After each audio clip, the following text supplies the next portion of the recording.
شادی کا پتہ چلنے کی وجہ یہ تھی کہ بہت زیادہ خوشی منائی جا رہی تھی۔ رات کو ہم نے آسمان پر آتش بازی کے ستارے اور شرارے دیکھے، گولوں کے دھماکے ہمارے گاؤں تک سنائی دیے۔ اگر شادی عام قسم کی ہوتی تو ہمیں خبر تک نہ ہوتی۔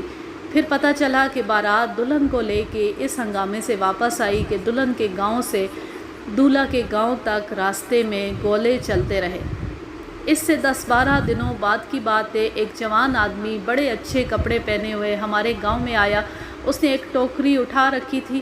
گاؤں میں آ کر اس نے کہا کہ وہ ان نوجوانوں سے ملنے آیا ہے جن کے کتوں کے ڈر سے ایک دلہا کی گھوڑی بے قابو ہوئی اور وہ مارا گیا تھا۔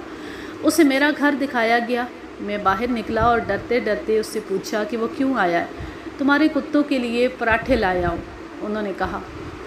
انہوں نے میری اور میری دلہن کی مراد پوری کر دی ہے۔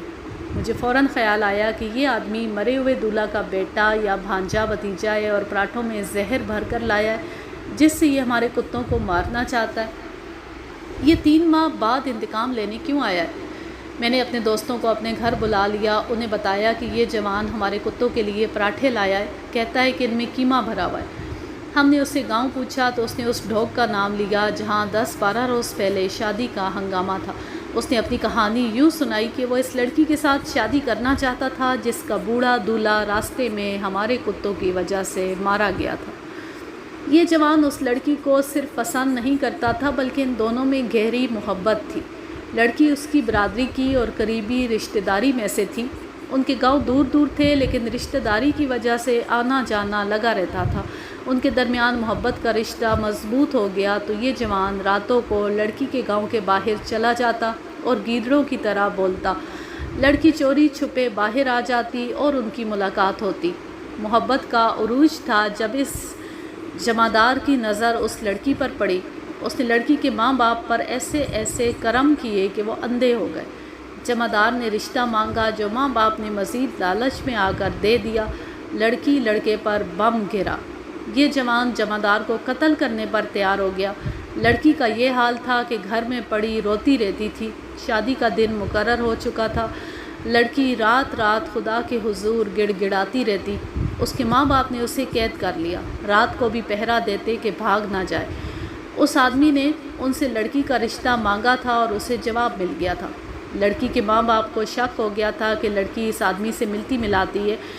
اس آدمی نے خانقاہوں کی خاک چھانی، پیروں فقیروں کے حقے بھرے، تعویذ دھاگے کیے اور ایک عامل سے جادو بھی کرایا جسے ہمارے ہاں کالا علم کہتے ہیں۔ لڑکی اب باہر نہیں نکل سکتی تھی اس لیے وہ کسی خانقاہ پر نہ جا سکی۔ وہ رات کو خدا سے ہم کلام رہتی اور یہی کہتی رہتی، یا خدا تجھ سے بڑھ کر کوئی پیر نہیں، میری سن لے۔ آخر شادی کا دن آ گیا۔ اس آدمی نے آخری حربہ یہ سوچا تھا کہ لڑکی کی شادی کے بعد وہ اسے ملے گا اور اسے کہے گا کہ وہ اپنے بوڑھے خاوند کو زہر دے دے یا وہ خود کسی خفیہ طریقے سے جمعدار کو قتل کر دے گا۔ انہیں ایسی کوئی ضرورت نہ پڑی۔ شام کو اس جوان کو اطلاع ملی کہ جمعدار دلہن کو گھر تک نہیں لے جا سکا اور راستے میں مارا گیا۔ اس کے بعد اس نے اپنے والدین اور کچھ اور لوگوں کی مدد سے لڑکی کا رشتہ حاصل کرنے کی کوششیں شروع کر دی۔ لڑکی نے اپنے ماں باپ کو یہ دھمکی دی کہ اب انہوں نے اس کا دل توڑا تو ان پر کوئی مصیبت نازل ہوگی۔ رشتہ اس جوان کو مل گیا اور شادی جمعدار کے مرنے کے 4تھے مہینے ہوئی۔ اس آدمی کو خدا نے اپنی پسند کی لڑکی معجزے کے طور پر دی تھی، لہٰذا اس نے شادی پر بے پناہ خرچ کیا۔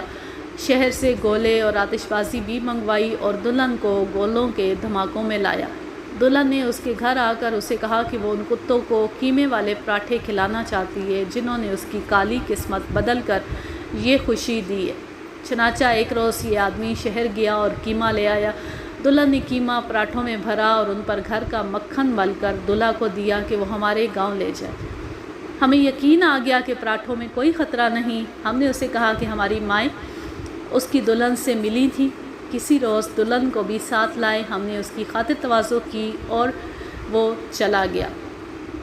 پراٹھے 40 تھے اور کتے 11۔ ہم نے 11 پراٹھے الگ کر لیے، اپنے تمام دوستوں کو بلایا اور 29 پراٹھے ہم نے خود کھا لیے۔ ایک ایک پراٹھا ان کتوں کو کھلایا جو اس روز شکار پر ساتھ گئے تھے۔ 3-4 روز بعد وہ دلہن کو ساتھ لیے میرے گھر آیا۔ میری شادی کو ابھی 4 مہینے ہی ہوئے تھے، وہ میری بیوی کی سہیلی بن گئی۔ اس کے بعد وہ آتی جاتی رہی اور ہر اس گھر گئی جس گھر کا کتا اس کے پہلے خاوند کے گھوڑے کو ڈرا کر بھگانے میں شریک تھا۔ وہ اکثر کہا کرتی تھی، یہ کتے کتنے پیارے ہیں۔ اب میں لیتی ہوں آپ سے اجازت، جہاں رہیں خوش رہیں، شاد و آباد رہیں، ہنستے مسکراتے رہیں۔ اللہ حافظ، اللہ نگہبان۔